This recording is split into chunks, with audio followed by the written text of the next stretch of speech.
আল্লাহর পয়গম্বর ইউনূস বললেন, আমার জাতি ভালো করে বুঝাও, যেই গজব তোমাদের কাছে চাপতাছে এই গজব ফিরাইবার মতো অস্ত্র তোমাদের কাছে নাই।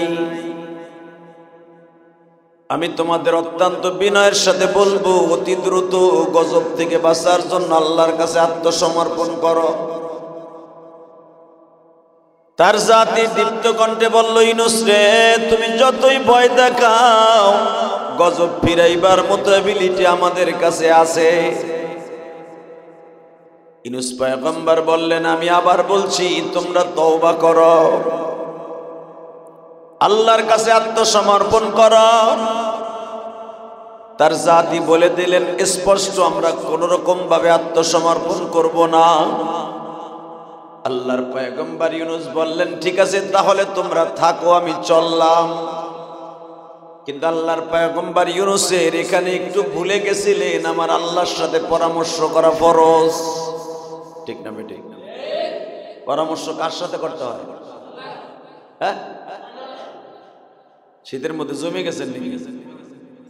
এই মুসলমানের ফলা, ইউনূস আলাইহিস সালামের এখানে একটু ভুলে গেছিলেন, বলা যাবে না ভুল করছেন, ভুলে গেছিলেন যে আল্লাহর সাথে পরামর্শ না করে কোন কাজ করা ঠিক না। তো যখন বলে দিলেন ঠিক আছে তোমরা থাকো, গজব তোমরা ফিরাইও, আল্লাহর পয়গম্বর ইউসুফ, আল্লাহর পয়গম্বর ইউনূস আল্লাহর সাথে পরামর্শ না করে রওনা দিলেন কড়া মেজাজে। ওনার শহর থেকে যাইতে বাবা আরব সাগর বাজে। আরব সাগরের একটা ক্যানেল খাল আছে, সুইস খাল, এখনো পর্যন্ত আছে ইরাক, বাগদাদ এবং মিশরের মাঝখানে যে নদীটা, এটা ছিল ইউনূস আলাইহিস সালামের নাইনুন শহর। উনি যেই শহরে বাস করতেন ওই শহরটার নাম নাইনুন শহর। এই নাইনুন শহর থেকে উনি মনে মনে ভাবলেন, আমি বাগদাদে চলে যাব। যখন নৌকার উপরে আরোহণ করছে, নৌকার উপরে সওয়ার হয়েছে, এখানে আরো শত শত যাত্রী ছিল নৌকার মধ্যে, জাহাজের মধ্যে। নৌকা যখন মাঝপথে আসছে, আল্লাহর পয়গম্বর ইউনূস দেখে নদীর মধ্যে ঝড় উঠে গেছে। নদীর মধ্যে ঝড় উঠে গেছে, আওয়াজ হইতেছে, গাইবি আওয়াজ, তোমাদের মধ্যে এমন এক ব্যক্তি আছে তার মালিকের সাথে গাদ্দারি করে নৌকায় উঠছে। মালিকের কাছে না বইলা সে পালায়া চলে আসছে। এই লোকটারে নদীর থেকে, নৌকার থেকে ফেলায়া না দিলে নৌকা বাঁচবে না। সুবহানাল্লাহ। মালিকের সাথে গাদ্দারি করে আইছে, মালিকের সাথে না বইলা, মালিকের সাথে পরামর্শ না করে পালায়া পড়ছে। ওই লোকটারে নৌকাতে ফেলাই দাও, তাহলে নৌকা কিন্তু যতগুলো শত শত যাত্রী আছে সব মরবে। সূরা ইউনূসের মধ্যে আসছে, ইউনূস আলাইহিস সালামের নামে একটা সূরা আছে কোরআন শরীফের মধ্যে। সূরা আম্বিয়ার মধ্যে আসছে, সূরা সাফফাতের মধ্যে আসছে, বিভিন্ন জায়গায় একটু খণ্ড খণ্ড আলোচনা। আল্লাহর পয়গম্বর ইউনূস নৌকার মধ্যে চাদর গায়ে দিয়ে বসে আছে। মনে রাখবেন, পয়গম্বরদেরকে দেখলেই চেনা যায় এইটা পয়গম্বর। ঠিক না বেঠিক? পয়গম্বরদের কয়েকটা বৈশিষ্ট্য মনে রাখবেন। এক নম্বরে, পয়গম্বরদের চেহারা সুন্দর। কালো কোন মানুষকে আল্লাহ পৃথিবীতে নবুয়তি দেয় নাই। সুবহানাল্লাহ বলেন। নবীদের চেহারা ছিল পৃথিবীর শ্রেষ্ঠ হিরোর মতো চেহারা, নবীদের মতো চেহারাবান মানুষ আল্লাহ পৃথিবীতে কোনো মানুষ বানায় নাই। এক নাম্বার নবীদের বৈশিষ্ট্য। দুই নাম্বার নবীদের বৈশিষ্ট্য, তাদের ভিতরে আল্লাহ এমন গুণ দান করেছেন, কোন পাগল ছাগলকে আল্লাহ নবুয়তি দিতেন না। তাদের জ্ঞান আল্লাহ এত বেশি দিচ্ছেন, যে কোনো মানুষের সামনে দাঁড়ায়া সাথে সাথে তার জ্ঞানের পরিধি দিয়া বুঝাই দিতে পারতেন উনি পয়গম্বর। তিন নম্বরে হলো, আল্লাহ রাব্বুল আলামিন নবীদের ভিতরে এমন কিছু মুআজিজা দান করেছিলেন, অলৌকিক অদৃশ্য, যেগুলা মানুষের দ্বারা সম্ভব না, সেগুলো নবীদের দ্বারা আল্লাহ দান করেছিলেন। 4 নম্বরে কোন একটা খারাপ বংশের ভিতরে আল্লাহ নবী পাঠাইতেন না। সুবহানাল্লাহ বলেন না। এই 4টা গুণ দিয়া আল্লাহ নবীদেরকে বানাইতেন। তো ইউনূস আলাইহিস সালাম এক তো বংশ ভালো, 2 নম্বরে পৃথিবীর শ্রেষ্ঠ চেহারাদের মধ্যে, ওই জামানার সবচেয়ে পৃথিবীর মধ্যে শ্রেষ্ঠ চেহারাদের মধ্যে নবী ছাড়া ইউনূস আলাইহিস সালামের চেহারা। 3 নম্বরে লোকটা সব দিক দিয়ে পরিপাটি, লোকটা ভদ্র, অভদ্র না। নৌকার ভিতরে উঠা হামতাম নাই, চুপচাপ করে বসে আছে। সবাই এখন খুঁজতাছে ওই লোকটা কে যে মালিকের সাথে কথা না বলে, পরামর্শ না করে চলে আসছে, তারে নামাই দাও, তার জন্য এতগুলা যাত্রী মরে যাবে।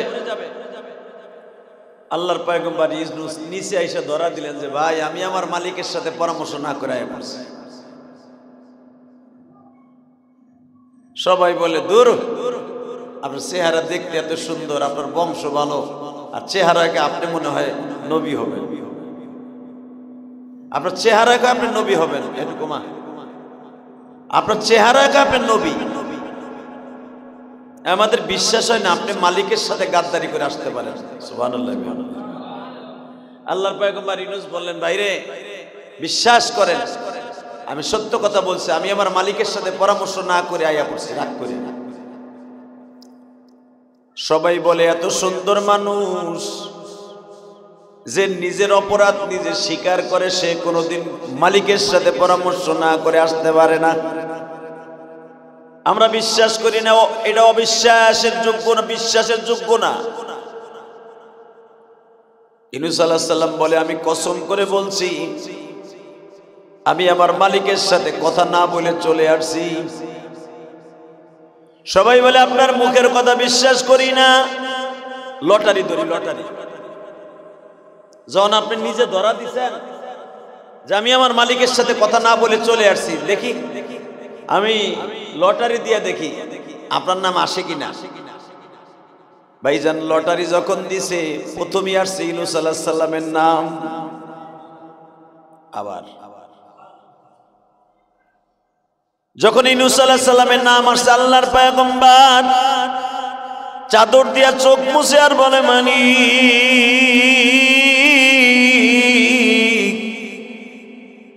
তাহলে বোঝা গেল আমার মতো অপরাধী এই জাহাজে আর কেউ নাই। সবাই বলে আপনার চেহারায় বলে আপনি কোনোদিন মালিকের সাথে গাদ্দারি করে আসতে পারেন না। তারা তো মনে করছে দুনিয়ার কোনো মালিক হবে, কিন্তু উপরের যে মালিক এটা কারো অন্তরে নাই।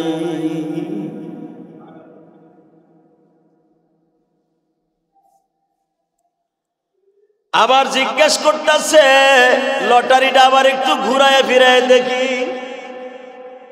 নৌকার মধ্যে যাদের নাম আছে সবাই নামের উপরে লটারি দেয়, কারো নামে লটারি ঘুরে না। আবার দ্বিতীয়বার করে ইউনূস নবীর নাম। সুবহানাল্লাহ, জোরে কোন। এই মিয়া চুপ হয়ে বসে রইছেন কে? পাথরের মূর্তির মতো বসে রইছে মিয়া। আবার 3 বার এবার যখন লটারি দিছে, 3 বার ইউনূস আলাইহিস সালামের নাম আসছে। ইউনূস আলাইহিস সালামকে তারা নদীর মধ্যে ফেলতে লজ্জা পাইতেছে, কারণ এত সুন্দর মানুষ কোনোদিন খারাপ কাজ করতে পারে না।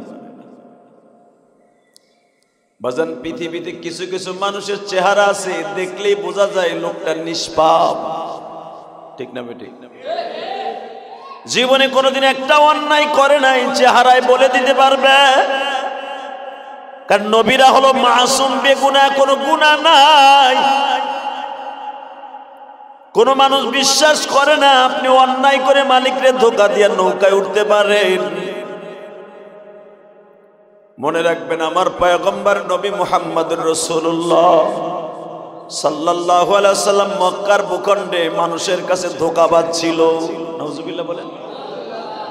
বেঈমানদের কাছে ধোঁকাবাজ, ইমানদারের কাছে পৃথিবীর শ্রেষ্ঠ মহামানব, ঠিক না বেঠিক? এই জন্য দেখবেন ইহুদি নাসারারা কোরআন শরীফ ধরিয়া পান নিচে দিয়া সিরা সিরা নট্টকিদের পায়ের নিচে ফেলায়। দেখেন না মাঝে মাঝে ইউটিউবে দেখা যায়। ডেনমার্কে এক মহিলা কোরআন শরীফ দিয়ে টিস্যু পেপার বানাইছিল। তার পায়খানার লজ্জা স্থানগুলা লেপটিন করে পায়খানা করে মুছছিল। ওই মহিলা যে সময় এই কাজ করেছে আমার মাবুদের কোরআন দিয়া ইতিহাস প্রমাণ করে, তার শরীরের ওই জায়গা থেকে এমন পছন্দ ধরছে 3 মাসের ভিতরে ক্যান্সার হইয়া এইডস হইয়া দুনিয়ার থেকে মহিলা পস্তে পস্তে বিদায় নিছে। এই দৃশ্য দেখে তার বংশের ভিতরে প্রায় 1 থেকে 100 জনের উপরে মানুষ কালেমা পড়ে মুসলমান হয়েছে। এটা কোরআনের মুজিজা। সুবহানাল্লাহ বলতে পারলেন না? তো কিছু কিছু জিনিস আছে চেহারার ভিতর ফুটা উঠে যে লোকটা খারাপ কোনো কাজ করতে পারে না। কথা বল না কেন? জোরে কর। দেখবেন কোন মাদ্রাসার ছেলে যদি ভুল করে চুরিও করে ফেলে, চুরি করে ফেলে, চুরি করার কারণে একজন পাশের থেকে ভাই ছেলেটার চেহারা ও আসলে চোর না, ও হয়তো পেটের অভাবে ক্ষুধার অভাবে হয়তো কিছু চুরি মুড়ি করছে, আরে মাফ করে দেও। ঠিক না বেঠিক? আবু যর গিফারি রাদিয়াল্লাহু তাআলা নাম শুনছেন আবু যরের? হ্যাঁ, খালি শিবুনবার নাম শুনছেন, আবু যরের বাড়ি কই এটা চিনেন না। আজকে শুনেন, আবু যর গিফারের বাড়ি হলো মক্কার একটা জেলার নাম আছে গিফার। গিফার মক্কার থেকে প্রায় 180 কিলোমিটার দূর একটা জায়গার নাম গিফার গোত্র।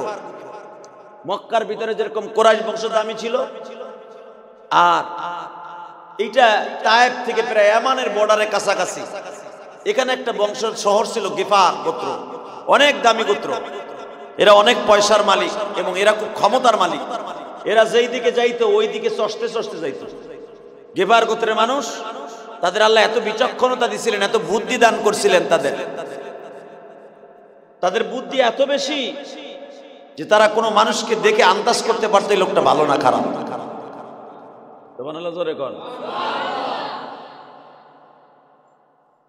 তো আবু যর গিফারি রাদিয়াল্লাহু তাআলা সে ছিল গিফার গোত্রের নেতা, মাতবার,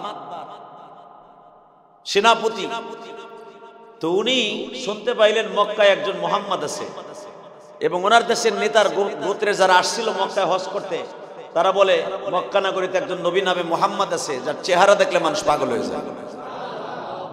আর কিছু দুষ্ট লোক যে তারা বলে দৌড়া বেড়া, ও একটা বাটপার। হ্যাঁ, নাউজুবিল্লাহ। বোর টেবিলে দেখবেন একটা লোকের সবাই ভালোবাসে না। কথা বলেন না কেন? আমি কি সবার কাছে বালা? কে কইছে আমি সবার কাছে বালা? আমি রাস্তা দিয়ে হাঁটলে অনেকে দোকানে বই কয় বাটপার, অনেকে কয় এটা সিটার, আবার অনেকে দৌড় বেড়া। এই বেড়ার ওয়াজ শুনে মানুষ কানতে কানতে পাগল হয়ে যায়। ঠিক না বেঠিক? এটাই দুনিয়ার নিয়ম। আরে আমারে না গালি, আমি তো একটা সল্টু মানুষ, পৃথিবীর শ্রেষ্ঠ মহামানুষ, পৃথিবীর শ্রেষ্ঠ মহামানব যাকে বলা হইতো, তারে ভালোবাসতে যে 2 গ্রুপ হয়ে গেছে। কথা বলেন না কেন? গিফার গোত্রে যে কিছু কিছু মাতবাররা কইতেছে বেটা এবার গেছিলাম হজে, একটা লোকের সাথে দেখা হইলো যার চেহারা দেখলে মানুষ পাগল হয়ে যায়। তার চেহারার মধ্যে কয় সে একজন নিষ্পাপ মানুষ, তারে দেখে মন চায় তার ধর্মের ভিতরে ঢুকে যায়। তার চেহারা দেখে মন চায় হেজা কয় তাই শুনি। আর এক গোত্র কয় ধর বেটা, ওর মতো বাটপার মানুষ পৃথিবীতে আছে? চাচার বাড়ি খাইলো, চাচার বাড়ি পড়লো, হোর বাড়ি গেল, এর কোনো ঐতিহ্য নাই, তার কোনো বংশের সিঁড়ি নাই, সে একা, মা নাই, বাপ নাই, পরের বাড়ি থাইকা খাইয়া এর নতুন নবী দাবি করে ফেলাইলো। বাপ দাদার ধর্মকে চুনকালি মাইরে সে নতুন একটা ধর্ম খাড়া করছে, সে একটা নতুন রাজনীতি দল খাড়া করছে। ওই লোকটার মতো খারাপ লোক আর হইতে পারে না। গ্রুপ হয়ে গেল কয়টা? জোরে কর, আরো জোরে, আরো জোরে, হ্যাঁ জোরে কর না। কয়টা? 2টা। আর এক গ্রুপ মাঝখান দিয়ে খাড়াই গেছে, আবার নতুন দল। সেটা দূর বেড়া। যদি লোকটা এতই খারাপ হবে তাহলে তার চেহারা দেখে মানুষ পাগল হয়ে যায়, তার কথা শুনে ব্যবহার দেখে মানুষ কালেমা পড়ে যায়। এই যে কালেমা পড়ে 3য় নাম্বার যে দলটা, এই হল আবু যর গিফারি। সুবহানাল্লাহ কইলেন না? যে কোনো জায়গায় দেখবেন 3টা গ্রুপ হয়, তাই না? আওয়ামী লীগ আছে, বিএনপি আছে, মাঝখানে এখন সবচেয়ে বড় নেতাগিরি খাড়ায় গেছে জামাত ইসলাম। কথা কর না কেন? আবার মাঝখান দিয়ে আমাকে হুজুর গোটাও বাসের মতো বোক জ্বালাইছে। দুনিয়ার নিয়ম কিন্তু এটা। কথা কর না কেন? ওই জামানো 3 গ্রুপ। আবু যর গিফার গোত্রে 1 নম্বরে খাড়ায় গেছে মুহাম্মাদের মতো বাটপার কোন লোক দুনিয়ায় নাই। নাউজুবিল্লাহ। আসতে গেলে বুবা হয়ে মরবা, একটা ডাইরেক্ট বুবা হয়ে মরবা। আমার নবীর মতো সুন্দর মানুষ আছে? কোরআনে কি বলে শুনেন, লাকাদ কানা লাকুম ফি রাসূলিল্লাহি উসওয়াতুন হাসানাহ। এটা হলো রবের ভোট। পৃথিবীর শ্রেষ্ঠ মহামানব, পৃথিবীর শ্রেষ্ঠ চরিত্রের অধিকারী, ওয়া ইন্নাকা লাআলা খুলুকিন আযীম, আমার নবী মুহাম্মদ রাসূলুল্লাহ। এই ভোটটা কার? জোরে কর, আরো জোরে। আল্লাহ যা চায় তাই হয়, ঠিক না বেঠিক? বান্দা যা চায় তাই হয় না। ভালো করে বুঝলেন। আওয়ামী লীগ জামাতরে নিষিদ্ধ ঘোষণা করেছিল, করছিল না? জামাত ইসলাম বলতে বাংলাদেশে কোনো দলই থাকবে না, নিষিদ্ধ। এই দল নিষিদ্ধ, পোস্টার মাইকিং সব নিষিদ্ধ। এখানে আওয়ামী লীগই নিষিদ্ধ। কথা কর না, বেশি দিন না, 6 মাসের ডিফারেন্সে পোল্ট্রি, পুরা পোল্ট্রি। এই পোল্ট্রিটা কে দিছে? তাহলে বোঝা গেল ক্ষমতার মালিক হে তুমি আর আমি না, চান্দু। এটা ভুলে যাওয়া যাবে না, এটা বললেই কপালে জুতার বাড়ি। কথা কর না কেন? ক্ষমতা একজনের আল্লাহ কোনোদিন কেড়ে নেবে, সেটা উলামা ইকরামের ক্ষমতা। যে দলই ক্ষমতায় থাকুক, আমরা থাকবো প্রধান। কোন দলকে পরোয়া করার মতো ক্ষমতা আলেম উলামার নাই। কথা কর না কেন? হ্যাঁ, এদের ভিতরে একটাই পাওয়ার আছে, কোরআনের পাওয়ার। জেলখানায় নিবা, ওইখানে নিয়ে কোরআনের কথা কম। রিমান্ড দিবা, গরম ডিম ফাঁসা দিয়ে দিবা, তাও আছি। সব খামু, কোরআনের কথাগুলো বলবো। কথা বলেন না কেন? আলেম উলামা গুলাকে আওয়ামী লীগ সরকার ধরে নিয়ে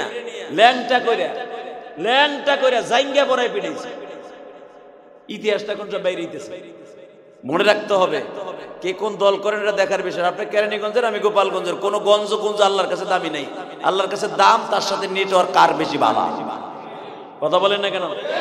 এটা মাথায় রেখেন।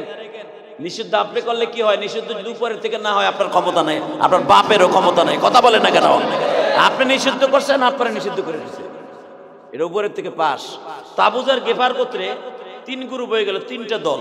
যেই দলের কোনো সিস্টেমই ছিল না, সেটা হলো কি, মুহাম্মাদের মতো বাটপার আর কেউ নাই, যে নতুন দল খাড়া করে এখন সে ক্ষমতা দখল করতে চায়। আর এক দল খাড়া হয়ে গেছে, আরে ভাই, সে যদি খারাপই হবে, তার চেহারা এত সুন্দর কেন? সে একটা মিথ্যা কথা কয় না, তার চেহারা দেখলে ক্ষুধা লাগে না। তার কাছে বসতে গেলে ঘন্টার পর ঘন্টা বসে থাকা যায়, সামনে বই একটা জোরে কথা বলা যায় না। তার সামনে বসলে উচ্চ বাক্যে একটা কথা বলবে, এই ক্ষমতা পৃথিবীর কারো নাই। আর এক দল কয়, ওইলে হইতেও পারে, লোকটারে দেখলে যদি মানুষ পাগল হয়। এই লোকটারে দেখলে যে মানুষ পাগল হয়, এই দলের নেতা ছিল আবু যর গিফারি। জোরে কর। উনি ছিল মাঝখানে, উনি হাও না নাও না, খারাপও না ভালো না। উনি মনে মনে ভাবলো, আমি যখন একটা গোত্রের নেতা, একটু যাইয়ে দেখি মোহাম্মদ আসলে কি বাটপার, না আসলে সন্ত্রাসী, না আসলে লোকটা খারাপ। উনি আমার নবীকে টেস্ট ম্যাচ দেখার জন্য, দেখার জন্য আসছে, এই লোকটা কি খারাপ না ভালো। কাবাগরের সামনে মুসাল্লাই নবী, যেখানে জিবরাইল নবীকে নামাজ শিখিয়েছিলেন, এখানে 7খানা পাথর আছে, অনেক বত্তরপূর্ণ পাথর। এই পাথরে গড়ে চুপচাপ করে বয়ে রয়েছে। মানুষ আসে যায়, তপ করে, ঘুরে, নামাজ পড়ে, ঘুরে, বিভিন্ন সূরাতে কেউ হৈ হুল্লা করে, কেউ ঢোল নক্কর বাটায় কাবাগরের পাশে, কেউ আবার পাথরে মূর্তি আইনা কাবাগরের সাথে ঠেকাই দিয়া আবার সেজদা দেয়।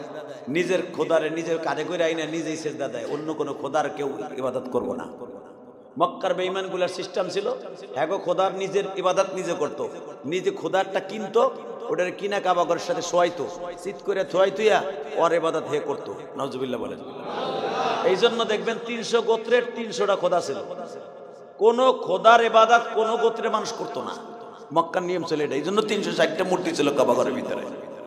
কারো খোদার ইবাদত কোন বংশের মানুষ করতো না। আবু যর গিফারি উনি কোনো খোদা মোদার সাথে নিয়ে আসে নাই, উনি ঠিক কাবাগরের দরজার কাছে বয়ে রয়েছে, ডাইনে বামে তাকাইতেছে, যে শুনছি ওই লোকটার বলে মক্কার ভিতরে তার মতো চেহারাবান কেউ নাই, তার দেখলেই ঠিক পাওয়া যায় যে এই লোকটা নবী। আবু যর গিফারি বাজান সকাল থেকে নিয়ে বিকাল পর্যন্ত বসে আছে। কিন্তু মক্কায় কারফিউ জারি করছে, মুহাম্মদ কাবায় ঢুকলেই তারে আত্মহত্যার জন্য রেডি করবা, গুপ্ত হত্যার জন্য রেডি করবা, মুহাম্মদকে প্রেসার দিবা যেন সে আত্মহত্যা করে মারা যায়। আমার নবীকে আল্লাহ নিষেধ করলেন, ইদানিং আপনি কাবার ভিতরে ঢুকবেন না, হেরেমের মধ্যে ঢুকবেন না, আমি আল্লাহ নিষেধ, বাসায় বসে নামাজ পড়বেন। তাহলে বোঝা গেল রাস্তা যদি ক্লিয়ার না হয়, মসজিদে যদি ভেজাল থাকে, মসজিদে আসাও আপনার জন্য নিষেধ, বাসায় বসে নামাজ পড়বেন যদি আপনার দুশমন থাকে। এটা হাদিস, নবীরে বলে দিলেন আপনি আপাতত হেরেমে ঢুকবেন না, নামাজ বাসায় বসে পড়বেন। সুবহানাল্লাহ বলেন না? ঠিক ওই টাইমে আবু যর গিফারি আইছে। কারফিউর সময় নবী মুহাম্মাদের ঢোকা নিষেধ, কারফিউ ডাইরেক্ট কারফিউ, মুহাম্মাদের কোন মুসলমান মক্কায় ঢুকতে পারবে না, হেরেমে ঢুকতে পারবে না। ইন দি মিন টাইমে আবু যর গিফারি সকাল দিয়ে বয়ে রয়েছে, একই জায়গায় একই সিস্টেমে, ডাইনে তাকায় বামে তাকায় যে মুহাম্মদ নামে কোন লোকের নাম শুনতে পাই কিনা, ওই চেহারার মানুষ পাওয়া যায় কিনা।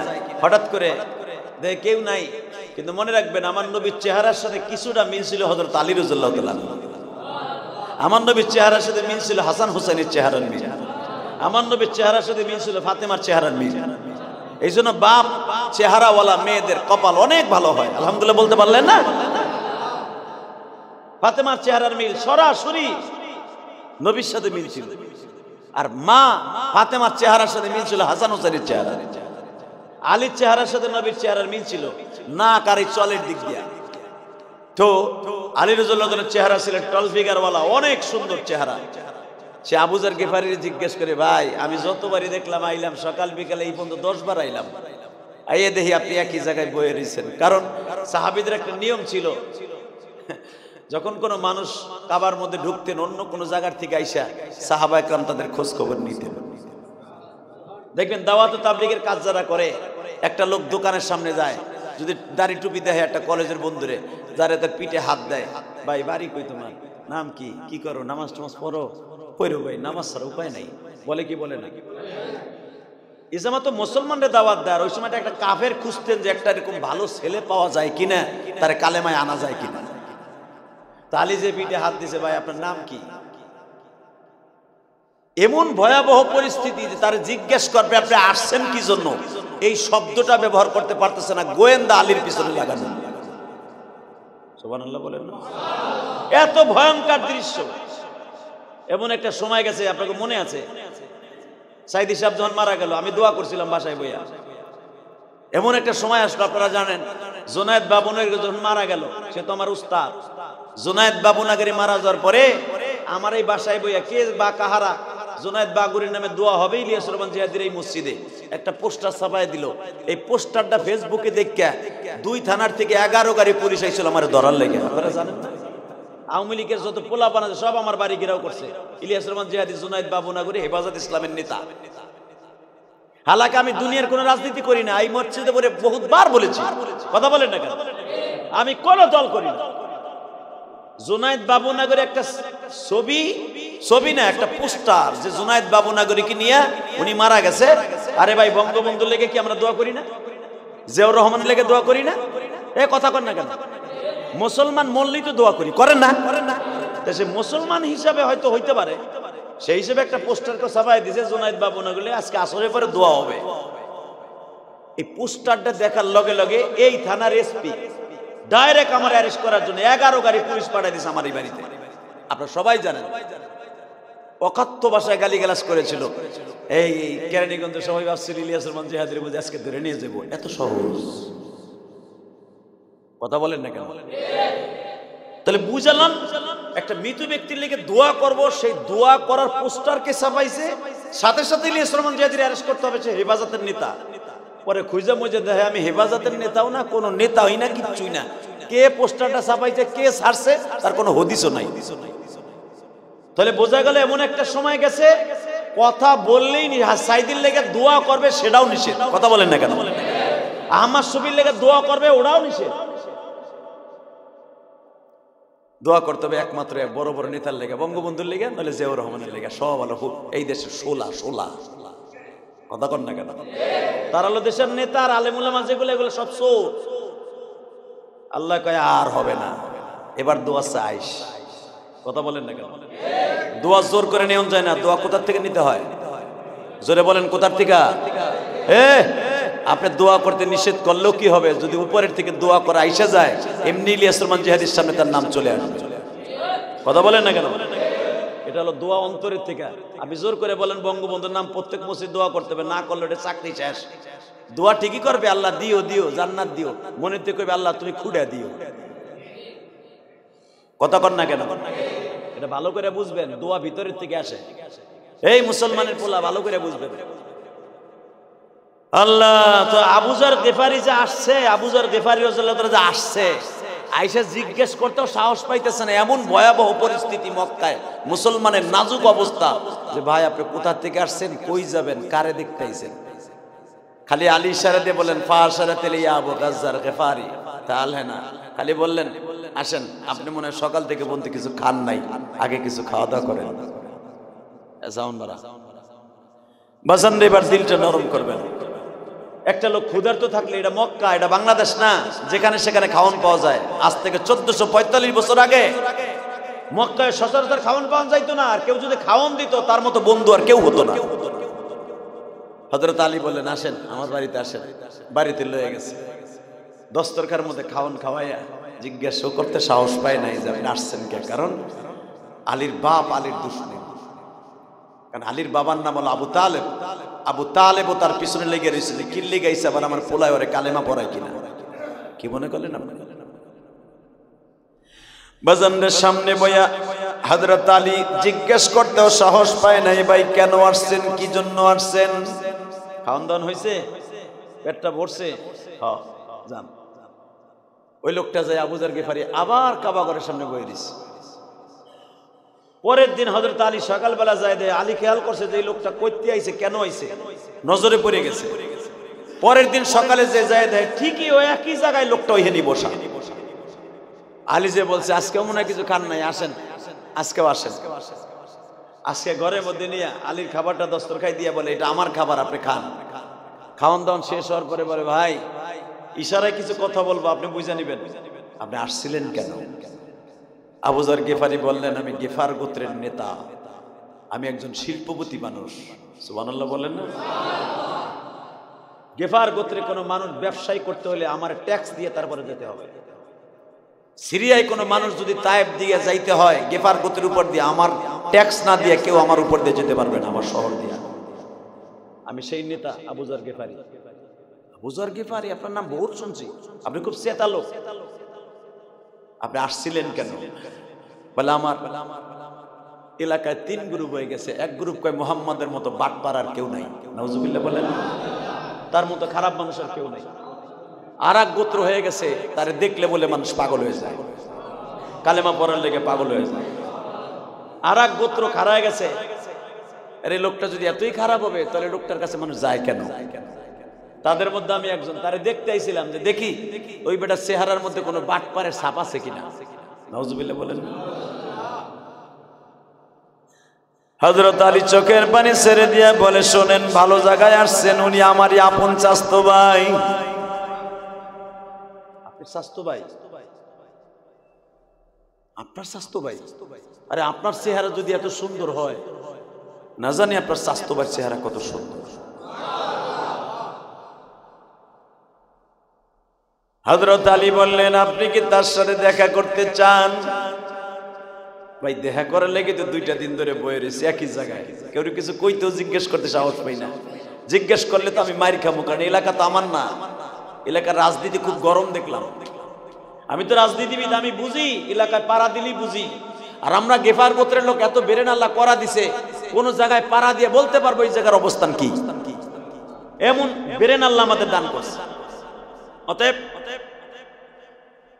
আমি বুঝতে পারতেছি। আলী বললেন শোনেন, আমি তার কাছে আপনার নিয়ে যাব, আপনি প্রশ্ন করতে পারবেন না। আপনি আমার চেনে নিয়ে এইভাবে আমার পিছনে পিছনে আইবেন, আপনার থেকে আমার ডিফারেন্স থাকবে অন্তত 20 থেকে 25 গজ। আপনি আমার পিছনে পিছনে আসবেন, আমি পাহাড়ের সিবা সুবা দিয়ে নিয়ে যাবো। মাকামে হুজুনে আমার নবী আছে, শ্বশুর বাড়ি আছে, খাদিজার বাড়িতে আছে। আপনি আমার পিছনে পিছনে আসবেন, কিন্তু কথা বলবেন না। আল্লাহু আকবার বলতে পারলেন না? কত ভয়াবহ দৃশ্য! ইসলাম এত সহজ না, দাওয়াত ও তাবলীগের কাজ এত সহজ না। এই কোন ইঞ্জিনিয়ারের কাছে, কোন ডাকাইতের কাছে যার ভিতরে ইলম নাই, আমল নাই, যে ইঞ্জিনিয়ার ছিল আগে ছিল দাওয়াত ও তাবলীগের মেহনত করে 1 বছর সাল লাগাইয়া সে আলেমের ব্যাস ধরে পাগড়ি একটা পেঁচাইয়া মনে মনে ভাবে সাদের গুরু বইয়া আলেম ওলামার সাথে টক্কর মারে। কথা বলেন না কেন? ওই রে বেটা, আলেম হতে হলে 17টা বছর মাদ্রাসা মেহনত করতে হবে কোরআন হাদিসের পিছনে। এত সহজ? বড় বড় ফতোয়া দেয় অমুক আলেম খারাপ, অমুক আলেম খারাপ। এই 7 গ্রুপের কিছু কিছু ইঞ্জিনিয়ার আছে, আর ইঞ্জিনিয়ার তুই রাস্তার ইঞ্জিনিয়ার, তুই মেশিনের ইঞ্জিনিয়ার, দাওয়াত ও তাবলীগের ইঞ্জিনিয়ার না। দাওয়াত ও তাবলীগের ইঞ্জিনিয়ার হলো উলামা ইকরাম। তোমাদের কাছে দাওয়াত ও তাবলীগের কাজ কোনোদিনও নিরাপদ নয়, নিরাপদ হলো আলেম ওলামাদের কাছে। কারণ ইলিয়াস রহমাতুল্লাহ আলেম ছিলেন, ইনামুল হাসান সাহেব আলেম ছিলেন, জাকারিয়া সাহেব রহমাতুল্লাহ আলেম ছিলেন, ইলিয়াস রহমাতুল্লাহর বাবা উনিও আলেম ছিলেন। তোমার মতো ইঞ্জিনিয়ারের কাছে, তোমার মতো অমুক তমকের কাছে 2 সাল 5 সাল 1 সাল লাগাই আলেমের ভ্যাস ধরলে দাওয়াত ও তাবলীগের কাজ তোমার দ্বারা বোঝা সম্ভব নয়। এত সহজ দাওয়াত ও তাবলীগের কাজ বেটা। আলী কত বড় আলেম তাই দেখো। আলী বলে, শোনেন, আপনি আমার থেকে অন্তত 20 থেকে 25 গজ দূরে থাকবেন, আপনার সাথে আমার টাচ লাগবে না, আপনি মুহাম্মদ সাল্লাল্লাহু আলাইহি ওয়াসাল্লামের বাসায় যেতে পারবেন। ওই লোকটা বুঝে ফেলছে রাজনীতির পরিস্থিতি খুব গরম, এখানে আলীরও বিপদে ফেলা যাবে না, আমিও বিপদে পড়তে রাজি না। মক্কার মানুষ বড় হিংস্র, মক্কার মানুষ ক্যাডার, মক্কার মানুষ বাটপার, মক্কার মানুষ খারাপ, এটা আমি জানি। এই লোকটার বিপদে ফেলানো যাবে না। আবু যর গিফারি পিছনে পিছনে যায়। আমার নবী মাকামে হুজুর মা খাদিজার বাড়ি দোতলা। এখন দিলটা নরম করে কানবেন। বছরের প্রথম জুমা, এই জুমাটা আপনাদের জন্য ভালো হোক আমি চাই। এই জুমাটায় চোখের পানি আসুক, পুরা বছরটা ভালো থাকবেন, পুরা বছরটা ভালো থাকবেন। বছরের প্রথম জুমা আমার আল্লাহর কাছে অনেক দামি। সুবহানাল্লাহ জোরে বলতে পারেন? বছরটা শুরু হোক জুমার নামাজটা চোখের পানি দিয়ে।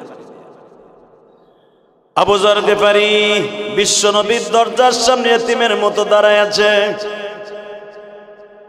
হযরত আলী ঘরের মধ্যে ঢুকিয়ে ইশারা দিলেন, ফাশারা দিলে ফাদখিল ইয়া আবু যর গিফারি, ঢোকো। ঢুকলি দরজা লাগাই দিছে, বৈঠকখানায় বসছে। মা খাদিজার চেহারে বইয়া আবু যর গিফারি ডাইনে তাকায়, বামে তাকায়, তাকায় বলে, হায় হায় রে, আমরা শুনছিলাম মোহাম্মদের কোনো সম্পদ নাই, মোহাম্মদের কোনো টাকা পয়সা নাই, যেই বাড়িতে আমি বইছি এই বাড়ির একটা ইটের চাকচুক কেউ তো আমার বাড়িতে নাই।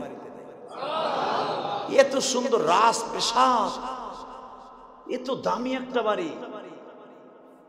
চুপচাপ করে, আরে খাদিজার বাড়ি যে সোফা, সুপার পায়াগুলো স্বর্ণে, এত দামি সোফা, আমি যার আবু যর গিফারিরে বেচলেও তৈব না। একদিক দিয়ে বুঝলাম এই লোকটা অনেক সম্পদশালী। তারা বলছিল তাদের বাপ দাদার ঠিকানা নাই, সে এতিম, তার কোনো টাকা পয়সা নাই। কে বলছে তার টাকা পয়সা নাই? তার মতো ধনী কেউ নাই। বাজানরে হযরত আলী ঢুককেই দস্তরখান বিছায় দিলেন। এই জন্য দেখবেন মেহমান গেলে আগে সুন্নাত হলো তারে যে কোনো কিছু মেহমানদারি করানো। গল্প পরে নাস্তা আগে, এটা হলো সুন্নাত। আবু যর গিফারি দরখাস্ত বিছাই দিয়ে বলে, ভাইরে আপনি খাওয়া শুরু করেন, আমি এতিম নবীরে নিয়ে আসতাছি। আবু যর গিফারি বলে, খাওন পরে, আগে ওই চেহারাটা দেখি। হযরত আলী কানে কানে যা বললেন, নবীজি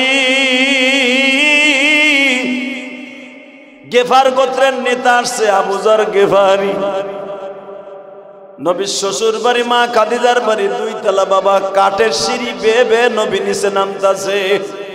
এবার এত জোরে একটা আওয়াজ দিবা, তোমার জীবনে কোনোদিন এত জোরে আওয়াজ দাও নাই। আবু যর গিফারি আমার নবীরে দেখতেছে, সিঁড়ি বায়ে বায়ে নামতাছে, মনে হইতেছে পূর্ণিমার চাঁদ।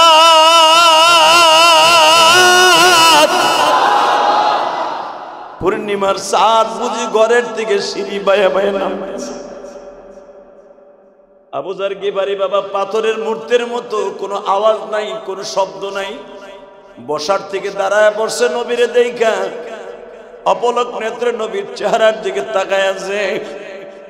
আবু যর গিফারির সামনে আমার এতিম নবী কখন আসছে আবু যর গিফারি নিজেও জানে না। আবু যর গিফারি আমার নবীর চেহারার দিকে তাকায়া বলে এই চেহারা কোনদিন মিথ্যাবাদী সিটার বাটপারের চেহারা হইতে পারে না গো। এই চেহারাটা কোনদিন কোন বাটপার মানুষের হতে পারে। আবু যার গেফারি একটা দৌড় দিয়ে আমার নবীর হাত মোবারক ধরিয়ে একটা চুমা দিয়ে দিলেন। নবী আমার আবু যার গেফারির ঘাড়ের পরে হাত দিয়ে বসাইলেন দস্তরখানের মধ্যে। দস্তরখানে বসাইয়া জিজ্ঞেস করে আপনার নামটা কি? আমাদের নাম আবু যার, আমি গেফার গোত্রের নেতা। নবী একবারও জিজ্ঞেস করে নাই আপনি কি জন্য আসছেন। নবী আমার বললেন আপনি খাওয়া দাওয়া করেন, রেস্ট লন, কিন্তু আপনি যে এত কড়া পাহাড়ের মধ্যে দিয়ে আমার বাড়িতে আসছেন, এইটা যদি মক্কার বেঈমান গুলো দেখে আপনারও বিপদ আমারও বিপদ। আপনি খাওয়া দাওয়া করে চুপচাপ করে বের হয়ে যাবেন, কারোর সাথে কোনো কথা বলবেন না। আবু যার গিফারি বলে দুনিয়ার মানুষটা মুহাম্মদ সাল্লাল্লাহু আলাইহি ওয়াসাল্লামের ব্যবহার দেখে আমি পাগল হয়ে গেলাম।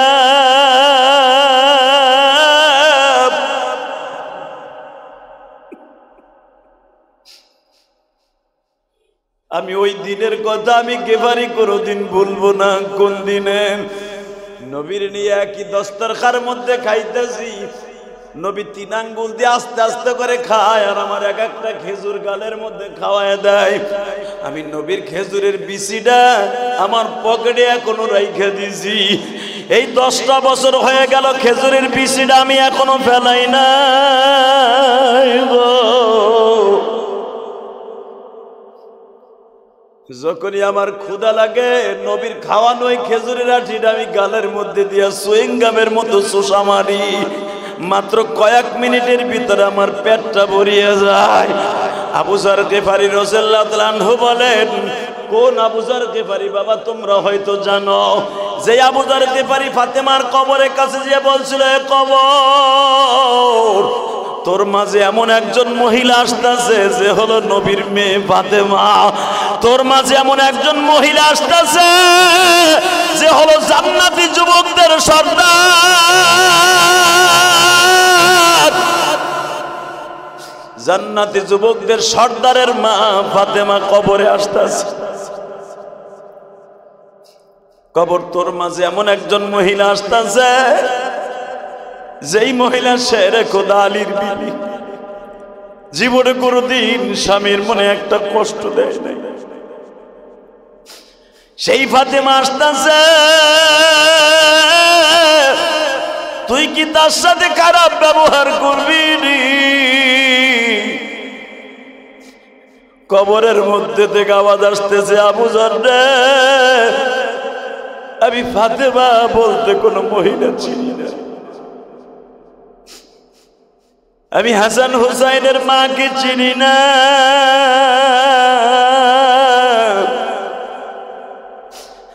আমি দুনিয়ার কোন মানুষ চিনি না। আমি চিনি আমার মধ্যে যে ভালো কাজ নিয়ে আসবে।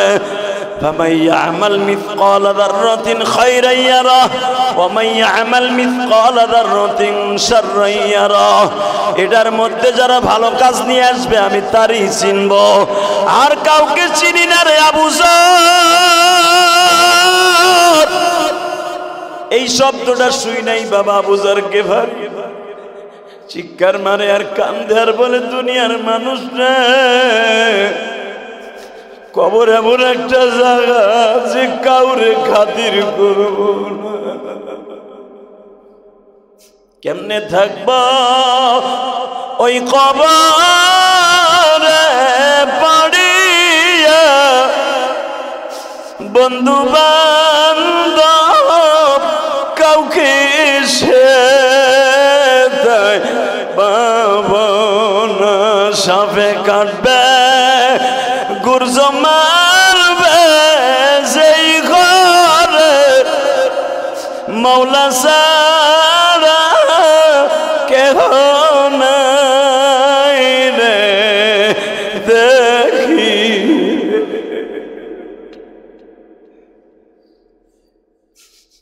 2025 সালের প্রথম জুমা। আমার মালিককে বুঝাইয়া বলো না মালিক, দুনিয়ার সব চাইরা চাইলা যাব, মাটির অন্ধকার ঘরে কেমনে একা একা পড়ে থাকবো।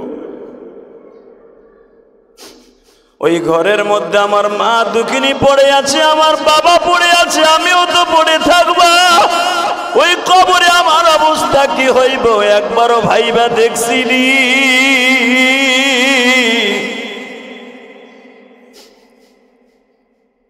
আল্লাহ আল্লাহ সবাই রে মাফ করে দাও, জোরে কেন আমিন। বছরের প্রথম জুমা, আমার মালিক রে বুঝে কও, হতে পারে 2025 সাল আমার জীবনের শেষ সাল, আর আমি বাঁচবো না। ঠিক না বেঠিক? দুনিয়ার সব বাহাদুরি আমার বন্ধ হয়ে যাবে যেদিন আমার চোখ দুটা বন্ধ হয়ে যাবে। আমার সন্তান বলবে এটা মরা লাশ। আমার ঘরে এত আদরের বিবি, ওই ডাইনিটা বলবে এটা আমার, ওই ডাইনি বলতে বাধ্য হবে এটা মরা লাশ। কথা বলেন না কেন? ওই বিবি বলতে বাধ্য হবে, আমার ওই ছেলে বলতে বাধ্য হবে আমার বাপ আর বাপ নাই, লাশ হয়ে গেছে। আমার বন্ধু বান্ধব বলবে এরে আর রাখা যাবে না, ওর মরা লাশ। আমি তখন সবার কাছে সবচেয়ে কুত্তার একটা দাম আছে, আমারও সেই দাম নাই। ঠিক না বেঠিক?